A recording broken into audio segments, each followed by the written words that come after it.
RCR, la red que comunica y une al Perú.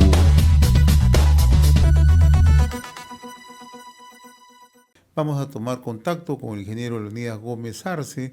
Él se encuentra en Puno, él es un líder social de Ilave, que es un distrito que pertenece a la provincia del Collao, en Puno, y le agradecemos la amabilidad de compartir esta comunicación con RCR, Red de Comunicación Regional. Ingeniero Leonidas Gómez Arce, qué gusto saludarlo, gracias por atender esta comunicación, esa deferencia que ha tenido con nosotros, muy gentil.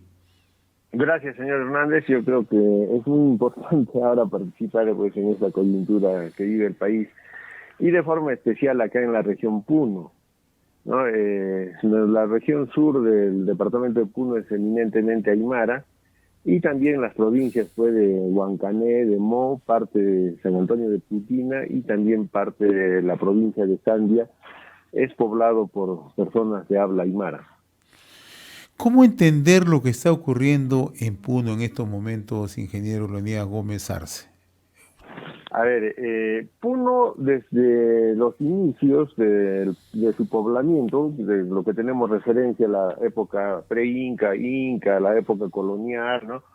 Y esta época republicana siempre ha sido una región, se puede decir, altamente politizada, porque la capacidad de negociación de sus habitantes permitió, por ejemplo, que en la época Inca el reino Lupaca no fuese invadido y sojuzgado, sino fuese producto de una integración al imperio Inca bajo condiciones favorables, ¿no? De tal forma que en esa negociación no solamente una hija de los líderes del pueblo Lupaca se integró a la élite que dominaba el imperio Inca, sino también acompañó en varias conquistas, ¿no? Al ejército inca. En la época colonial, de igual forma, ¿no? Esta zona no fue tomada, tampoco fueron, digamos, tomadas las tierras de los habitantes de esta zona, porque llegaron a un acuerdo con el gobierno colonial para, a través de la construcción de iglesias y otra serie de acciones, este trabajo de la mitad no sea tan, digamos, exigente para esta población. En la época republicana también, pues, vamos a notar de que la capacidad de negociación de la población aymara no solamente se centra, digamos, en procesos de lucha, por ejemplo, en Huancho Lima, que es altamente significativo, ¿no? Para crear una república independiente por una serie de acciones que el gobierno republicano hacía en contra de la población rural, principalmente, ¿no? Quitándoles sus tierras. Pero también ha habido una participación política muy activa, ¿no? A partir de los años 60, por ejemplo, la zona sur de acá de la región Puno ha tenido sus congresistas, diputados, ¿no? Por ejemplo, el señor Julio Arce fue elegido, es un ilaveño que fue elegido diputado, el señor Gustavo Flores fue congresista en el gobierno de Fujimori, el señor Gregorio Ticona también, ¿no? Fue congresista.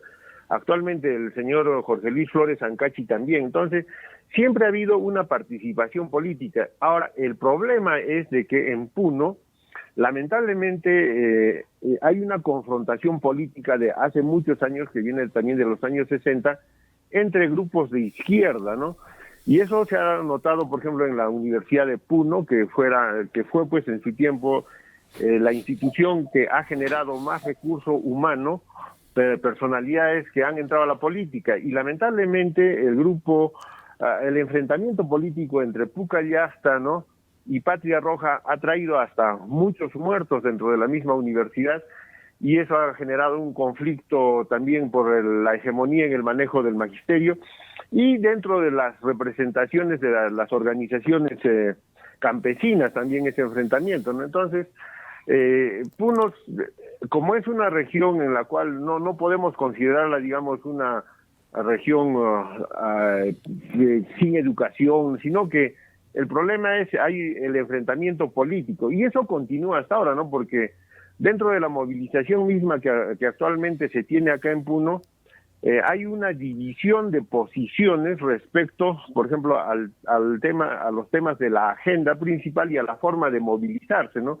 Y ahí se nota claramente, pues, de que hay grupos que tienen de repente un ánimo todavía pro-democrático, pero hay grupos extremistas. Yo creo que esos elementos hay que tomarlos también en cuenta, pero lamentablemente a veces se utiliza el nombre del pueblo aymara, se quiere empezar a de repente a generar una idea de que hay una unificación de criterios entre los aymaras peruanos y los bolivianos, lo cual es totalmente falso, porque en ese componente, por ejemplo, de la identidad en función del pueblo originario, es muy claramente definido el carácter, el comportamiento y la acción que hace el hablante aymara peruano, ¿no?, respecto al aymara hablante de Bolivia.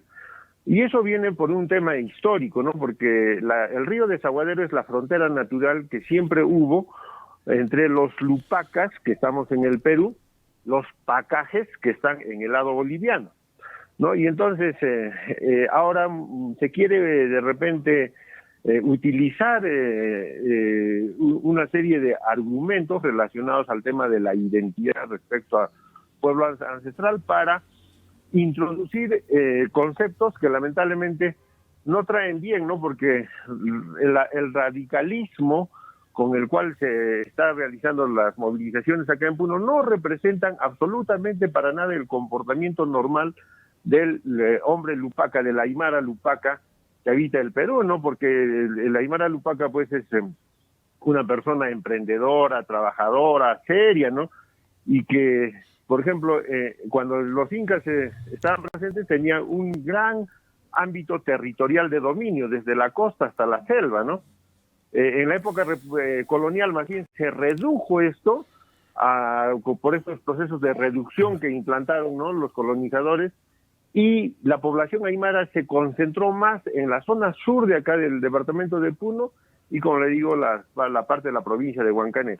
Pero ya en la época republicana, a partir de los años 40, ¿no?, se inicia un nuevo proceso de crecimiento poblacional, y eso nos muestra pues ahora la gran presencia de aymaras lupacas en el Cusco, en Arequipa, en Tacna, en Moquegua, en Arica, ¿no?, hasta en la Argentina. Y yo creo que no es bueno que grupos políticos radicalizados tomen este escenario, este momento que vive el pueblo aymara para utilizarlo y quererse aprovechar, pues, y querer mostrar a que los aymaras son violentos. No, definitivamente no. Yo creo que hay una utilización malévola de algunas personas que no solamente están relacionadas a grupos radicales de la izquierda en el Perú, sino que también han hecho eco a un mensaje que el señor Evo hacía a través de un texto que es muy popular ahora acá en Puno, ¿no?, El Buen Vivir, ¿no? Que fue editado en Bolivia y a través del Fondo Indígena en el Perú, ¿no? Y que ahora eso aparece como una Biblia, pero más pareciera que es una herramienta para introducir conceptos que son ajenos totalmente a la historia del pueblo aymara. Aquí yo quería justamente incidir en algo que usted ha manifestado. En el sector sur de Puno hay las comunidades, las poblaciones aymara, un componente que tiene siempre una participación de respeto a la democracia, pero usted también nos explica que hay otro sector que está radicalizado, que tiene mucha injerencia por el lado de Bolivia, por el lado de Evo Morales. ¿Es tan cierto lo que se comenta, que estos sectores son los que de una u otra manera están saliendo, están insurgiendo en esta suerte de insurrección que se está generando en esa zona? Bueno, yo creo que hay que ser claro aquí, ¿no? Los grupos radicales, que pareciera que han perdido la batalla en Ayacucho, ahora se quieren concentrar aquí en Puno, ¿no?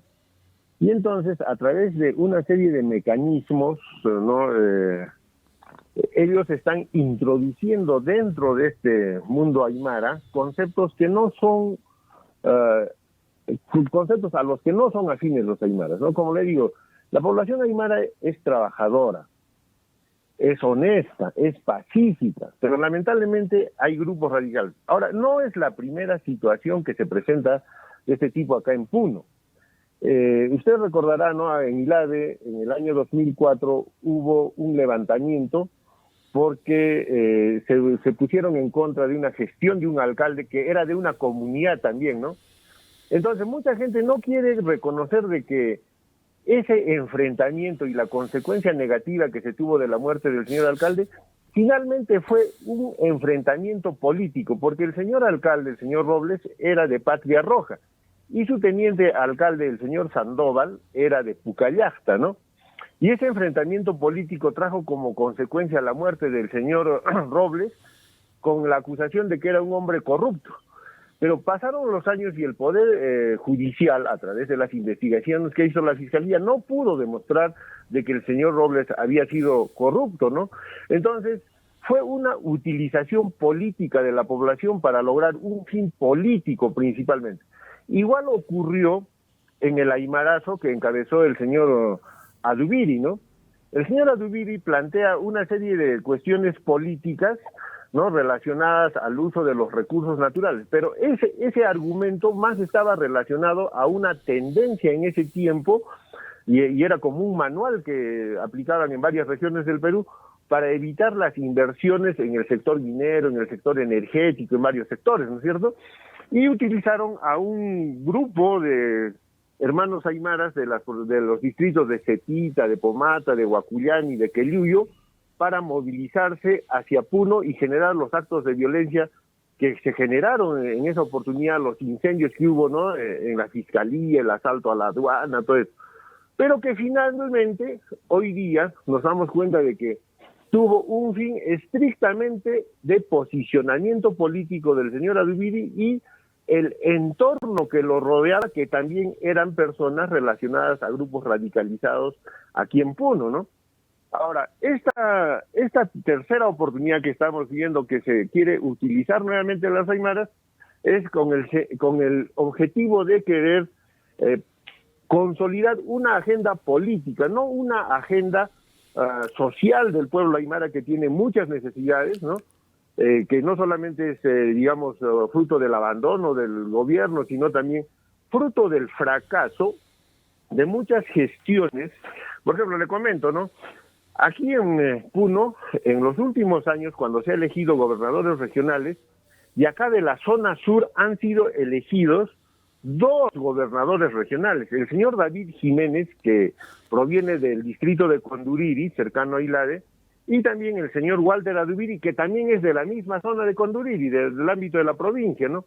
Quienes han sido, ¿no?, lamentablemente han sido vacados. El señor Jiménez fue entró a la clandestinidad por una serie de acusaciones de la pérdida de más de 10 millones en el gobierno regional en su gestión, ¿no?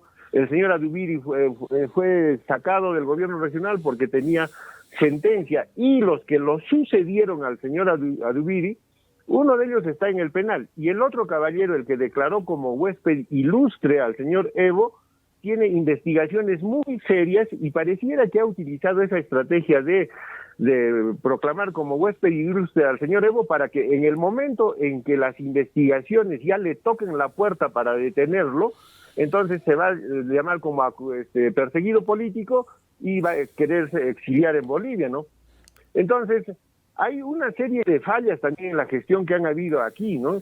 Y por ejemplo, actualmente el señor Richard Anco también tiene orígenes aymaras, pero ya de la zona norte de Puno, ¿no?, del lado de Huancané. Y esperemos, puede que por lo menos con esa situación en la que se encuentra Puno se corrija una serie de errores, porque lamentablemente la administración de los recursos en el nivel provincial, en el nivel distrital, en el nivel regional, ha traído mucha decepción. Aquí en Ilave yo le comentaría, no, es triste comprobar, por ejemplo, cómo el gobernador regional anterior, ¿no?, ha desfinanciado el presupuesto de la construcción de un hospital acá, ¿no?, en Ilave. Es terrible eso comprobar, o sea, cómo, digamos, personas que se dicen defender los derechos del pueblo, que juran servir al pueblo, lamentablemente no lo hacen bien, ¿no?, y generan un descontento que al final en un momento se tiene que, uno tiene que desfogar ese malestar, ¿no? Y en este caso lamentablemente hay un desfogue, se puede decir, como una catarsis negativa, pero utilizada pues por grupos radicales, en este caso acá en el ámbito. Ingeniero, veo que usted maneja bastante información, ¿no? En esa línea, ¿no?, en los últimos acontecimientos que estamos viendo, ¿por qué la información que llega a Lima, llega a otros puntos del país, incluso el propio gobierno ha indicado que hay una clara injerencia de sectores ligados a Evo Morales Saima, ¿no? Con penetración en Puno, con activismo político permanente, con operadores permanentes. ¿Esto se acerca a la realidad o simplemente es un relato? Le comentaba yo hace rato de que hay un libro, ¿no? El Buen Vivir. Sí, sí conocemos. Que ha sido editado, ¿no? Por el Fondo Indígena, una serie de organizaciones a nivel de toda América, ¿no? Y entonces, esto ha generado como un acercamiento a lo que es el movimiento del señor Evo Morales, ¿no? Porque es la gente del señor Evo Morales la que estructura este libro y ahora lo difunde, pero lo triste es comprobar de que todos esos planteamientos que están hechos en su constitución del mismo señor Evo no se pueden implementar ni en Bolivia, pero con esos argumentos se quiere posicionar aquí en el Perú. A ver, ¿cómo le puedo yo confirmar de que sí hay una injerencia de este tipo acá en Ilave? Han pasado recién elecciones municipales y regionales, ¿no? Entonces, algunos candidatos han estado con ese mensaje pro Evo, vamos a decir, ¿no? Pro ese Estado plurinacional. Y lamentablemente en las elecciones han resultado perdedores, perdedores, ¿no? Porque ha ganado un hermano que vivía en Lima, ha organizado su grupo, ha sido por cuarta vez, me parece, candidato y ha ganado. Y entonces los perdedores ahora están encabezando estas marchas. Y todavía es lo más triste comprobar de que cuando movilizan a un grupo de hermanos aymaras y ladeños hacia Lima, ¿no? Empiezan a dividirlos en Lima, y eso es lo más triste, ¿no? O sea, sí hay una injerencia porque hay algunos personajes que hasta son compadres de quienes fueron candidatos, pues, en el Alto La Paz por parte del señor Evo Morales, ¿no? Y que perdió las elecciones por bastante porcentaje. Entonces, sí hay una injerencia, no solamente en el tema, digamos, de la acción política, sino también como operadores en otros asuntos, pero que están relacionados ya a otro tipo de intereses, ¿no? Que ya sería motivo de otro tipo de análisis, ¿no? Pero siempre es importante conocerlo, ¿no? ¿De qué manera hay otros intereses? ¿Qué es lo que se mueve detrás de todo esto? Y si esto simplemente es una acción con carga ideológica o es una acción con carga operativa, es decir, con logística. A ver, mire, uno de los intereses más importantes para Evo es volverse a posicionar en el ámbito político boliviano, porque el conflicto fuerte que hay entre el grupo que apoya al señor Arce, que es actual presidente de Bolivia, y que tiene también familiares en Juliaca, porque la familia Catacora no solamente está en La Paz, ¿no? Sino también en Juliaca, y él es uno de los sobrinos de los Catacora que viven en Juliaca. Entonces, tiene una diferente visión de desarrollo del país el señor Catacora, y el señor Evo Morales tiene otra visión diferente que está más relacionada, digamos, a consolidar algo que ya se escribe en el mundo internacional, ¿no? No solamente desde lo académico, desde lo social, de lo político, sino cómo Bolivia se ha ido convirtiendo en un narcoestado. Y ese conflicto fuerte ha hecho que el movimiento del MAS se debilite. Entonces, un mensaje fuerte que hay en Bolivia de parte del señor Evo es de que si yo voy a volver a ser presidente, yo les garantizo la salida al mar para Bolivia. O sea, ese es su mensaje, ¿no? En Bolivia. Entonces, no solamente, digamos, este tipo de propuestas que maneja el señor Evo, lo maneja como mensaje en Bolivia, sino que lo va operativizando en el Perú para generar esa expectativa en el lado boliviano, ¿no? Y poder recuperar, digamos, la confianza de los bolivianos para que en las próximas elecciones, bueno, salga elegido, porque Bolivia está en un conflicto político muy grave, muy serio, porque si el conflicto estaba focalizado en Santa Cruz, en Cochabamba, ahora ya está en La Paz, ¿no? Entonces yo creo que el peligro que ve el señor Evo de perder las elecciones lo está haciendo desesperar y está pues queriendo introducir nuevos elementos, digamos, para lo que va a ser el desarrollo de las acciones políticas respecto a las futuras elecciones en Bolivia, ¿no? Y aparte de otros temas relacionados pues a su concepción y a ese hecho que todos dicen, no, Bolivia ha sido convertida en un narcoestado gracias al señor Evo, ¿no? Pero, ¿y cómo se movilizan los que ahora están en las protestas, en las marchas, en las movilizaciones, ¿no? ¿Cuál es el nivel logístico que se tiene? ¿Es de sus propios recursos o hay otros recursos? Mire, en el caso de los hermanos que han viajado de acá, de ILADE, las organizaciones a las cuales representan, por ejemplo, hay un grupo que representa a la Central de Barrios, al Frente Único de Comerciantes, a los mototaxistas, a los transportistas. Entonces, cada organización solventa los gastos de movilización y de estadía de estos grupos, ¿no? También de las zonas representativas del sector rural, ¿no? Entonces, eso es, digamos, en la parte más simbólica, operativa, ¿no? Pero la capacidad operativa que tienen que tener en Lima ya escapa a este tipo de aportes que hace la población, y eso ya está relacionado a otro tipo de recursos, ¿no? Y ahí ya se puede dudar pues bastante, digamos, de la afirmación de que solamente se sostienen con las cuotas que se han hecho en las organizaciones, ¿no? Y lamentablemente estos días vemos que en Lima ya se han conformado hasta 3 grupos, o sea, ya están divididos, ¿no? El grupo de los reservistas, el grupo de los comerciantes, el otro grupo de la Central de Barrios. O sea, hay enfrentamiento. ¿Por qué? Porque eso es producto simplemente de la afinidad que tengan con qué grupo, ¿no? Como le digo, ¿hay grupos radicales? Sí hay grupos radicales acá, entonces hay personas que son afines a ellos y estarán con ellos, ¿no? Hay el sector de los reservistas, y es otro grupo, ¿no? Y así por el estilo. Y esos ya tienen otros tipos también de aportes, ¿no? Y eso se está notando definitivamente, no solamente dentro de Lima. Ahora, acá en la ciudad de ILADE, después de los hechos lamentables que han ocurrido el día sábado del incendio de una serie de instituciones financieras y que ha traído como consecuencia un fallecido, ya digamos, los grupos se van diferenciando también más, ¿no? Entonces, los hermanos que se movilizan ya no quieren juntarse con los grupos que generan la violencia, ¿no? Que salen a incendiar, a quemar, y a mejor ellos que se vayan a un ladito aparte. ¿Por qué? Porque eso seguramente es ya una acción normal de autodefensa de una organización, porque una organización no puede mezclarse pues con ese tipo de personas, ¿no? Y lamentablemente también esta muerte del hermano de una comunidad de Urani, ¿no? Está trayendo como consecuencia de que muchas personas ya no quieran participar de esas movilizaciones, porque las consecuencias negativas a veces no solamente chocan pues en el ánimo de las personas, sino fundamentalmente en la representación institucional de una comunidad, de un centro poblado, de un barrio, ¿no?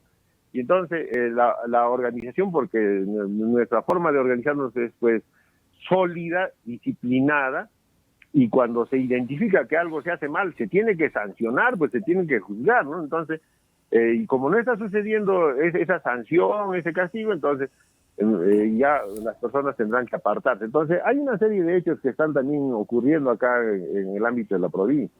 Ahora, así como hay sectores que se están movilizando, que están participando en las protestas, en todas estas acciones, también hay un sector que no participa. Si tuviéramos que establecer, hay un grueso que no participa, que no está de acuerdo con estas movilizaciones, ¿esto es así?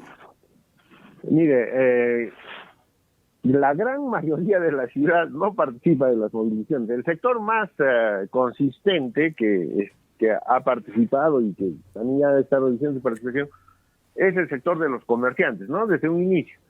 Luego se han plegado pues los transportistas y luego los mototaxistas, luego las diferentes zonas rurales, ¿no? Eso ya está, como le digo, reduciéndose, pero acá hay un hecho interesante, ¿no? Que tomar en cuenta. Muchas personas que no participan, que no están de acuerdo con estas marchas, en sus domicilios han puesto el letrerito, ¿no? Dina asesina, renuncia Dina, ¿no? ¿Por qué? Por el temor a que haya de repente algún acto de violencia contra esos domicilios. Desde pequeños negocios que, digamos, atendían con la venta de verduras o menú, ¿no? Hasta los distribuidores, ¿no? De Lavacus, los distribuidores de gas, ¿no? porque lamentablemente el día sábado pasado han incendiado, pues, ¿no? Inca Pharma, instituciones financieras, han apedreado, por ejemplo, domicilios de personas que dicen, pues, los violentos, ¿no? Atienden a los policías, les dan comida o les dan alojamiento. Han llegado al extremo de incendiar 3 domicilios de 3 policías hilareños. O sea, ya es una cuestión, pues, muy extrema, que la gente nadie va a estar de acuerdo con este tipo de violencia, ¿no? Pero sí hay algunas personas que siguen incitando eso porque quieren generar más enfrentamientos. Y como le decía, ¿no? Ya las organizaciones se están diferenciando de esos grupos radicales. Ingeniero, explíquenos algo, porque acá en la capital, en Lima, hay hechos que no se conocen. ¿Cuáles son los daños que han ocasionado el fin de semana? Porque se habla de incendios, se habla de una ciudad que está tomada, establecimientos comerciales, entidades públicas. ¿Qué acciones se han tomado este fin de semana? Mire, al inicio, el día 9, acá incendiaron el Poder Judicial, ¿no? Incendiaron la SUNAT, ¿no? Hicieron un amago de incendio en un domicilio cercano a la Fiscalía. Y ahí se comprueba, por ejemplo, de que las personas que han generado estos actos de incendios son personas ajenas a la ciudad de Ilave, ¿no? Porque cuando uno, si fuese de acá de Ilave, no hubiese habido ese error de quemar una casa de un vecino en vez de quemar la Fiscalía, ¿no? Eso nos prueba de que había gente infiltrada. El último fin de semana, el sábado, a lo que ha ocurrido es que han incendiado, ¿no? Me olvidaba, ese día también incendiaron la casa del señor congresista Jorge Flores Sancachi. En el último sábado se escuchó un mensaje de que debían terminar la tarea, ¿no? Dicen los grupos radicalizados. ¿Y cuál era el fin de terminar la tarea? Querían incendiar siempre el local de la policía, ¿no? Entonces, como no pudieron lograr eso, hubo los heridos, todo, entonces empezaron a incendiar el local de la Fiscalía, ¿no? Luego al día siguiente, el sábado, eso fue el viernes, el sábado ya empezaron a incendiar en horas de la mañana el local de la policía, que ya había sido abandonado por los policías, ¿no? Y como no lograron su objetivo, en horas de la mañana ya lo terminaron de quemar porque estaba libre, pues, para que entren los violentos, ¿no? Después salieron por la calle y atentaron contra locales de 2 pollerías, ¿no? Que supuestamente es donde se atienden los alimentos los policías. Una librería que fue amenazada de ser saqueada también porque decían de que era lugar de alojamiento de los policías, ¿no?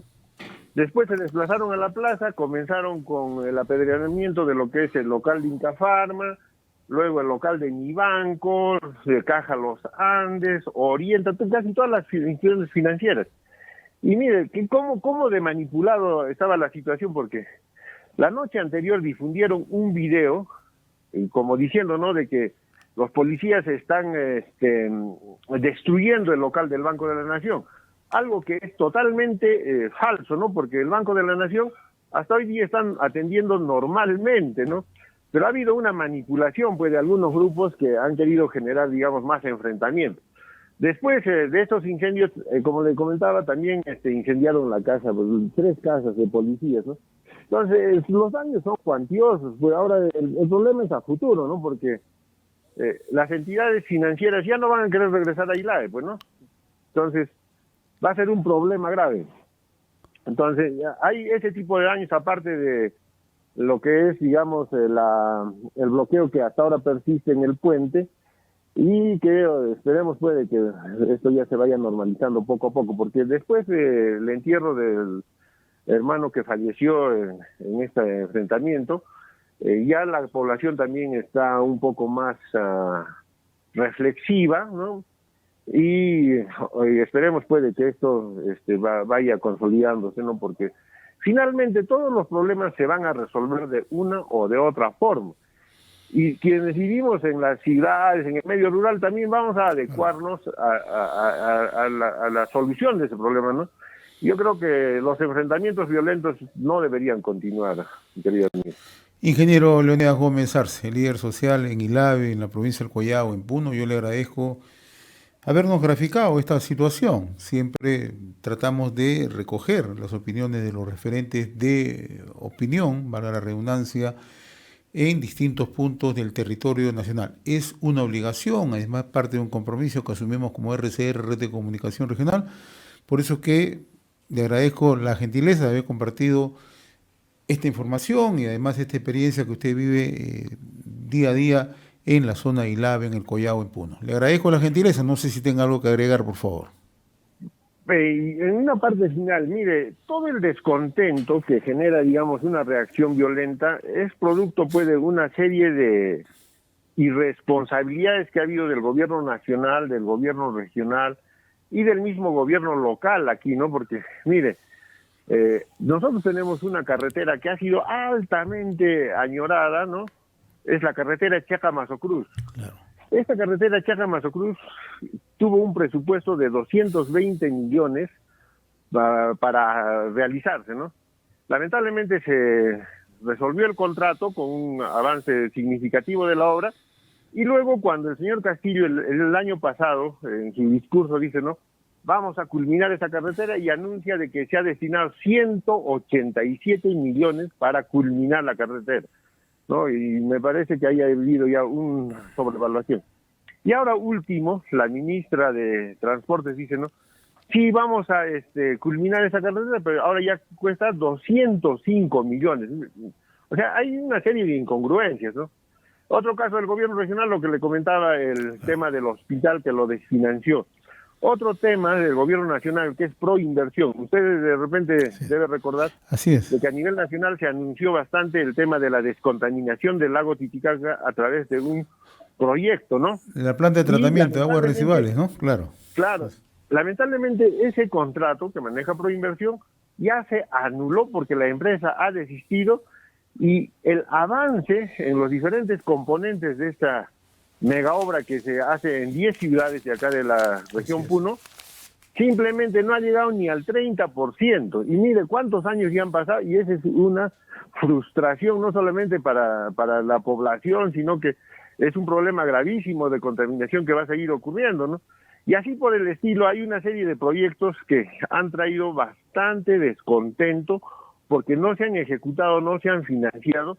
Y yo creo que en ese aspecto hay que retomar una serie de propuestas que puedan permitir, por ejemplo, el tema del abastecimiento de agua potable para las ciudades, ¿no? Porque es triste ver que en una región donde hay suficiente recurso hídrico se siga bombeando cuando se tiene la posibilidad de tener sistemas de represamiento, por ejemplo, como el de Lagunillas, que tiene 500 millones de metros cúbicos de agua almacenada, que es la presa más grande, y no se aprovecha en su dimensión para actividades productivas o de abastecimiento de agua potable para la población, y así por el estilo en las otras cuencas, ¿no? Entonces, yo creo que Puno está esperando yo creo que esta crisis debe servir para que podamos redefinir el nuevo rol que debe tener la región Puno en el esquema de desarrollo regional y también su aporte en el desarrollo nacional. Gracias.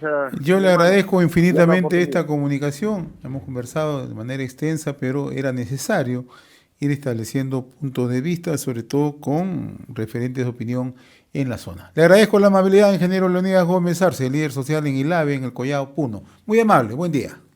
Muchas gracias, gracias. RCR, la red que comunica y une al Perú.